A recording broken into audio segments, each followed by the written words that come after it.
Buenos días para todos, bendiciones en Cristo Jesús. Les habla su pastor y amigo Ediel Fernández. Bienvenidos a su programa de madrugada con Dios. Bueno, en esta mañana nos gozamos, reciban un abrazo fraternal de este servidor. Les amamos en Cristo Jesús. Deseamos las más ricas y abundantes bendiciones para cada uno de ustedes. Gracias por estar acompañándonos. Vamos a orar en esta mañana y vamos a ponernos en las manos de nuestro Señor. Amantísimo Dios y Padre Celestial, te doy gracias por tu misericordia, por tu fidelidad, por tu amor, Señor. Rendimos nuestras vidas delante de ti. Queremos, Señor, que tú te glorifiques en todo lo que hagamos, que seas tú, Señor, entronándote en nuestras vidas, en nuestros corazones. Bendícenos en este día, háblanos a través de tu palabra. Creemos, Señor, que la Biblia es la palabra de Dios y recibimos el mensaje de tu santa palabra. Cielo y tierra pasará, mas tu palabra nunca pasará, en el nombre maravilloso de Cristo Jesús. Amén y amén. Bueno, vamos a leer la palabra del Señor en la carta del apóstol Pablo a los Efesios, capítulo 4, versículo 11, que dice así: Y él mismo constituyó a unos apóstoles, a otros profetas, a otros evangelistas, a otros pastores y maestros. Versículo 12. A fin de perfeccionar a los santos para la obra del ministerio, para la edificación del cuerpo de Cristo. Quiero hablar de los 5 ministerios del Señor Jesucristo que Él ha dado a la iglesia, o los 5 dones. Algunos dicen que son 4 dones, otros dicen que son 5. La verdad, en la Biblia aparece que son 5 y son los siguientes. Aparece el apóstol, como en primer lugar, es el que Dios usó en los tiempos bíblicos para abrir iglesias, para establecer el fundamento bíblico de la palabra del Señor. Estos apóstoles fueron los que fueron la punta de lanza para traer el avivamiento y la presencia de Dios y la palabra de Dios a las personas que necesitaban de ese mensaje de Cristo Jesús. El otro ministerio es el ministerio de profeta, que en los tiempos bíblicos traían una palabra de Dios al pueblo. Recuerden que en los tiempos bíblicos no había mucha palabra escrita. Así que los profetas lo que hacían era traer esa palabra revelada de parte de Dios para traer juicio, para traer disciplina o para traer dirección al pueblo de Dios. Aparecen también los evangelistas, que son los ganadores de almas. Estos evangelistas tienen una capacidad especial para traer multitudes a los pies de Cristo Jesús. Aparecen los pastores, que son los que pastorean o cuidan el rebaño. Y también aparece el ministerio de maestro, que es el que trae enseñanza bíblica con profundidad bíblica, y es una capacidad especial que Dios da para traer enseñanza y capacitación al pueblo de Dios. Estos 5 ministerios fueron dados a la iglesia, los da Jesucristo, lo constituyó Jesucristo para edificación del cuerpo de Cristo. Voy a leer la traducción, nueva traducción viviente. Dice: Ahora bien, Cristo dio los siguientes dones a la iglesia: los apóstoles, los profetas, los evangelistas y los pastores y maestros. Ellos tienen la responsabilidad de preparar al pueblo de Dios para que lleve a cabo la obra de Dios. Fíjese que estos ministerios son única y exclusivamente para preparar a los santos, para preparar a los hijos de Dios. En pocas palabras, para equiparnos a nosotros y nosotros poder hacer la obra que tenemos que hacer con la ayuda del Espíritu Santo.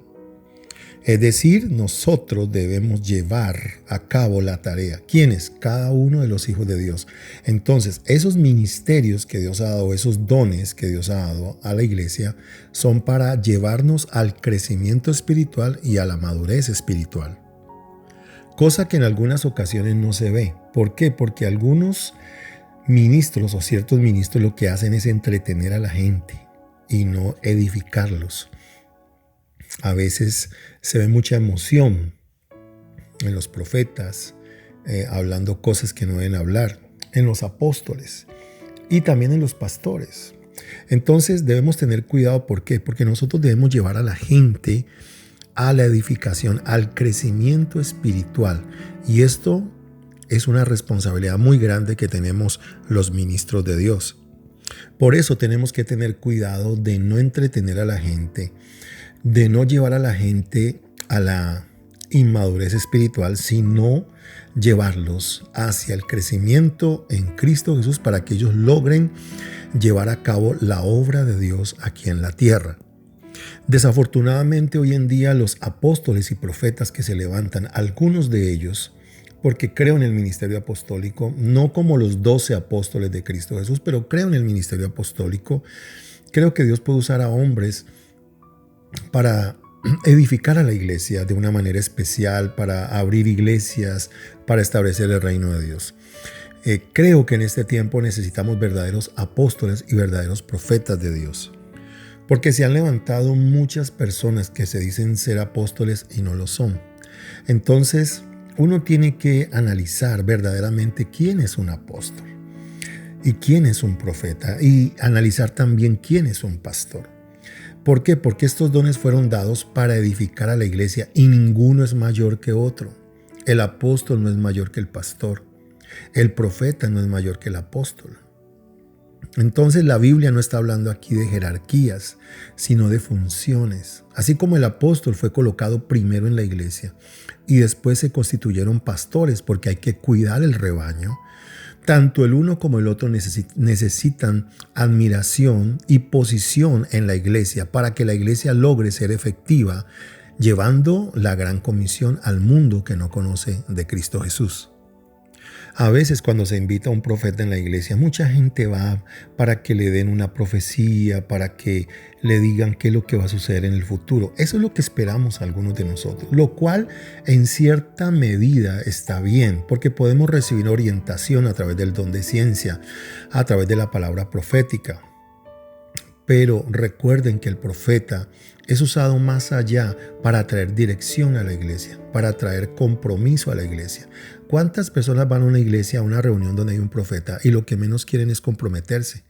Recuerde que estos ministerios son para edificarnos a nosotros, para llevarnos a nosotros a una madurez espiritual y comprometernos con el reino de Dios, cosa que no sucede cuando a veces se invita a un profeta o a un apóstol a una iglesia a predicar. Y es allí donde tenemos que tener cuidado, porque hoy en día se mueven cantidad de cosas. Hay apóstoles que hoy en día se llaman apóstoles y no lo son. Hay profetas que se llaman profetas y no lo son. Hay pastores que se llaman pastores y no lo son. Entonces nosotros como iglesia tenemos que tener cuidado en preparar esos dones ministeriales que el Señor ha dado, llevar a la iglesia a la madurez y orientar a esos ministerios para que no sigan teniendo los mismos errores que hemos tenido durante décadas. Mire lo que dice la palabra de Dios. Ellos tienen la responsabilidad de preparar al pueblo de Dios para que lleve a cabo la obra de Dios y edifique la iglesia, es decir, el cuerpo de Cristo. Ese proceso continuará hasta que todos alcancemos tal unidad en nuestra fe y conocimiento del Hijo de Dios, que seamos maduros en el Señor, es decir, hasta que lleguemos a la plena y completa medida de Cristo Jesús. Yo creo que este pasaje es muy relevante el día de hoy. ¿Por qué? Porque en nuestras congregaciones tenemos muchos niños, aunque tienen muchos años en la iglesia, tienen poco compromiso con el reino de Dios. Y hay gente que tiene poco tiempo en la iglesia y uno los ve comprometidos. Entonces, ¿qué necesitamos? Llevar a la iglesia, formar discípulos y llevarlos a la madurez en Cristo Jesús para que cada uno podamos servir en nuestra área y poder bendecir la obra del Señor. Por esa razón, hermano, no se deje engañar, no se deje vislumbrar. Cuando usted vea a un hombre de Dios, vaya un poquito más allá, analice un poquito más allá, véale el fruto, no le vea el título, sino véale su vida, véale cómo vive él, véale cuántos discípulos ha levantado, quiénes lo siguen, quiénes realmente están con él con el paso de los años, quiénes realmente han estado compartiendo con él el ministerio, lo apoyan y le dicen: pastor, profeta o apóstol, estamos contigo. Ahí es donde nosotros tenemos que mirar muy bien para nosotros poder no caer en la trampa del engaño y ser nosotros edificados en el Señor y poder ser una iglesia maravillosa y poderosa como el Señor quiere. Por eso te invito para que seas esa iglesia poderosa, esa iglesia maravillosa, y que podamos nosotros glorificar a Dios a través de los dones ministeriales que Dios ha dado a su iglesia. Vamos a orar y vamos a ponernos en las manos de nuestro Dios. Amantísimo Dios y Padre Celestial, yo te doy gracias, Señor amado, por esta palabra que nos edifica. Ayúdanos, Señor, a crecer y poder ser edificados para llevar a cabo la tarea que tú quieres que llevemos. Bendigo a cada uno de mis oyentes, ayúdales, levántalos y que podamos, Señor, a partir de este momento comenzar a crecer si es que no hemos crecido y a comprometernos en nuestras congregaciones, en servir y predicar a Cristo y formar discípulos. Te damos gracias, quedamos en tus manos en el nombre de Cristo Jesús. Amén y amén. Bueno, mis amados hermanos, recuerden, somos la Iglesia Misión Adoradores en la ciudad de Santiago de Cali. Soy el pastor Eider Fernández. Estoy para servirles en el 314-600-1555 para sus peticiones de oración. Este domingo tenemos 2 reuniones. La primera es a las 8 de la mañana y la segunda es a las 10 de la mañana. Por favor, separe su cupo en el 314-600-1555. Nos estamos viendo y escuchando próximamente. Bendiciones en Cristo Jesús.